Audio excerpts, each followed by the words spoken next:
Good morning everyone. Welcome back to our English grammar class. So today's topic is preposition. Preposition आप अपनी previous classes में भी पढ़ चुके हैं and it is also a part of speech. ये speech का एक part भी होता है. Now what do you mean by preposition? Prepositions are generally used to maintain the relationship between noun and pronoun. जो noun और pronoun के बीच में संबंध को मेंटेन या करने या बताने का काम करते हैं उन्हें हम क्या बोलते हैं? Prepositions कहते हैं. The general definition is the words that maintain relationship between noun and pronoun. Sorry, यहाँ पे maintain, यहाँ पे आएगा between noun and pronoun are known as prepositions. Let's see an example. I came by bus yesterday. अब I is subject है और केम क्या हो गया? बस क्या होगी? ऑब्जेक्ट. एंड यस्टरडे हम क्या करते हैं इसको? Adverb, because adverb of time. Now यहाँ पे बाय क्या है? बाय है यहाँ पे preposition, जो कि क्या बता रहा है? It is maintaining the relation between noun and the pronoun. Understood? So basically the words that maintain relationship between noun and pronoun are known as preposition. Now there are kinds of preposition. There are two types of preposition. First is relationship based preposition and second is structure based preposition. दो type के prepositions होते हैं. एक होता है relationship that shows the relationship between noun and the pronoun and that structure ढांचा meaning organ or origin that comes under structure based preposition. सबसे पहले हम करेंगे relation based preposition, जो relationship पे based होते हैं, that preposition.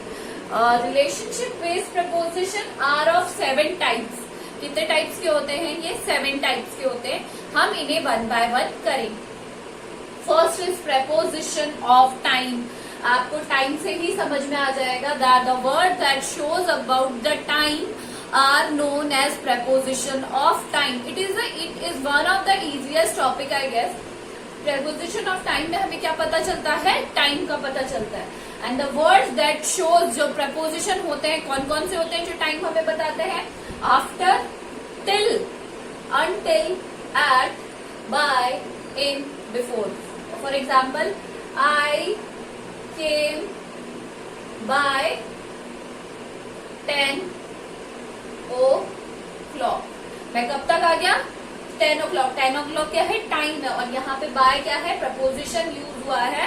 That is shows the preposition of time, जिससे हमें क्या पता चल रहा है? टाइम का पता चल रहा है. Next is preposition of direction. Direction क्या होती है? दिशा. जो प्रपोजिशन दिशा बताने के काम में आते हैं that shows the directions are known as preposition of directions. For example down. कौन कौन से वर्ड्स होते हैं? Down, out of, round, over, revolves round the sun. The earth revolves around the sun. तो it is showing around क्या बता रहा है? डायरेक्शन बता रहा है that the earth revolves around the sun. So these are the words which shows the preposition of direction. Understood? Now the next is preposition of agency. Agency क्या होता है? The agent. There will be which tell us the relation and there will be a agent by whom the noun and pronoun are doing work, जिसके through काम हो रहा है. For example bye with through. अब दोनों जगह bye है. जब हम टाइम के यूज में लेंगे तब बाय आएगा और जब हम एजेंट के थ्रू टाइम का यूज करेंगे हम प्रपोजिशन का, we will use by. For example the competition won by Manu. यहाँ पे किसका यूज में लिया है हमने? बाय का. Because here we have the agent. क्योंकि किसने वॉन किया है कॉम्पिटिशन को? मनु ने. तो here the by is used as a preposition of agency. और यहाँ पे टाइम के लिए, क्योंकि यहाँ पे टाइम हमें क्या है? given. Understood?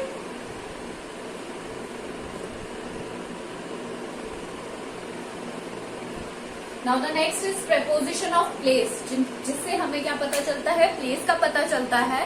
वो किसके अंदर आते हैं? preposition of place. And the words that shows the preposition of place are in, on, at, up, under, into, behind, about etcetera. ये वो वर्ड्स है जिनको आपको खुद को देख के समझ में आ जाएगा कि these are the preposition of place है, या फिर वैल्यू के हैं, या फिर रीजन के हैं। You will understand by yourself also. Now the preposition of place का एग्जाम्पल है the cat is under the table. कहाँ है cat? The cat is under the table. कहाँ है? टेबल के नीचे। तो what it is showing? The preposition of place. Understood? Next is preposition of value. Value क्या हो गई? कीमत हो गई, या फिर मेजरमेंट के लिए जो भी वर्ड्स हम यूज में लेते हैं, that are preposition of value. For example for, at, by, या फिर etcetera. For example I bought this pen for 5 rupees। मैं कितने रुपए का लाया हूँ ये पेन? 5 रुपीज का मैं पेन लाया। तो ये हमें यहाँ पे क्या बता रहा है कि 5 रुपीज क्या है? इसकी वैल्यू है, और जो वर्ड इसको रिलेट कर रहा है इससे वो क्या है? For. So the for, at, by, etcetera are the preposition of value which shows us the value and as. Understood? Now the next is preposition of source. Preposition shows origin कहाँ से है किसी का, that shows preposition of source। मतलब इसका एक ही होता है from। For example, we get sunlight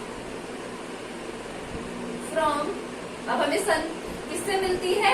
सन से क्या मिलती है? We get sunlight from the sun. तो यहाँ पे सन क्या हो गया? ओरिजिन हो गया किसका? सनलाइट का। And the word that is showing the relation is from. So the from is preposition of source which shows the origin. Now the last of relationship based preposition is, जो relation बताता है, that is position of reason. कारण क्या है उसका?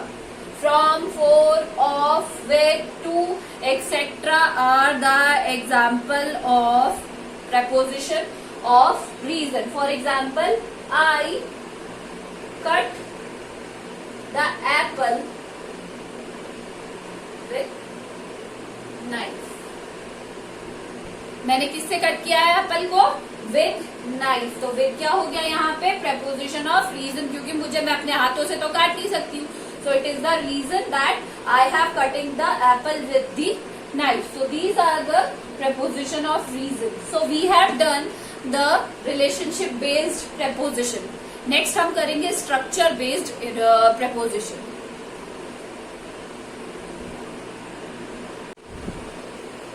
Now the next is structure based preposition. हमने relationship based कर लिए थे 7 types. Now the next is structure based preposition that shows the structure combination of noun and pronoun are known as structure based preposition, and they are divided into 3 parts. इनको 3 parts में divided किया गया है: simple preposition, compound preposition and phrasal preposition. We will start with simple preposition.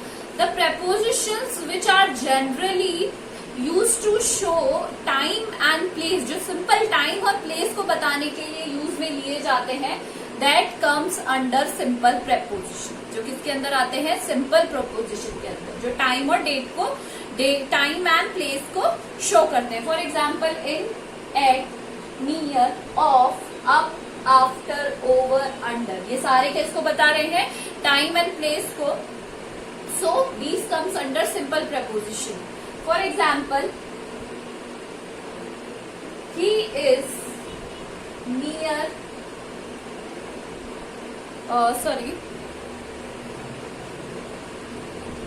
he lives near my house। वो कहाँ रहता है? मेरे घर के पास रहता है। तो यहाँ पे क्या बता रहे हैं? प्लेस बता रहे हैं। तो it comes under simple preposition। Understood? Now the next is compound preposition are formed by prefixing। मतलब prefix क्या होता है? जो पहले लगते हैं। Prefixing the composition of noun or an adjective or an adverb that comes under compound preposition, जो हमें किसके पहले prefix करके बताते हैं? noun, pronoun, adverb या फिर adjective से पहले। For example are about, before, belong, beneath, within, beyond, among, etc. Example है इसका The grapes are beyond the reach of the fox, मतलब उसकी पहुंच से बहुत ही ज्यादा दूर थे ग्रेप्स। तो यहाँ पे ये तो क्या हो गया, ग्रेप्स हो गया, नाउन भी है यहाँ पे, और यहाँ पे again we have the noun also. So these are prefixing, prefixing मतलब पहले लगना, to show the combination between noun and pronoun, and before the prefixing the before noun, pronoun, adjective और adverb also. Understood? Now the last is phrasal preposition. These are the combination, ये किसके combination होते हैं, simple preposition और कुछ और words का, जो उन्हें हम कहते हैं phrasal preposition. These are used in a phrase, ये फ्रेज में ही यूज होते हैं। फॉर इनके एग्जांपल होते हैं ड्यू टू, अब देखो ड्यू और टू भी प्लेस के लिए आता है, और ड्यू इन किसके लिए आता है, सिंपल प्रपोजिशन में, case of, in case of, in order to. So these are the combination of simple preposition और कुछ और वर्ड्स का कॉम्बिनेशन होता है। Let's see the example. In case of rain, in case of rain, अगर rain आई तो we can dance on the roof. अगर बारिश आई तो हम कहाँ डांस करेंगे, छत पर डांस करेंगे। So these are the phrasal preposition which are used in phrases, जो हमेशा फ्रेजेस में ही यूज में आते हैं। अगर ड्यू आप अकेला लेना चाहोगे नहीं यूज में आएगा, केस ऑफ को लोगे नहीं आएगा। These are always used in phrases also. So structure based हो गए, रिलेशनशिप के 7 टाइप्स हमने कर लिए थे, preposition of time, place, direction, value, agency etcetera, and structure based, simple proposition, compound proposition, phrasal proposition.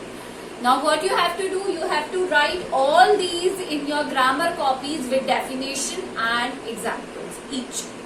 This is all for today. Thank you.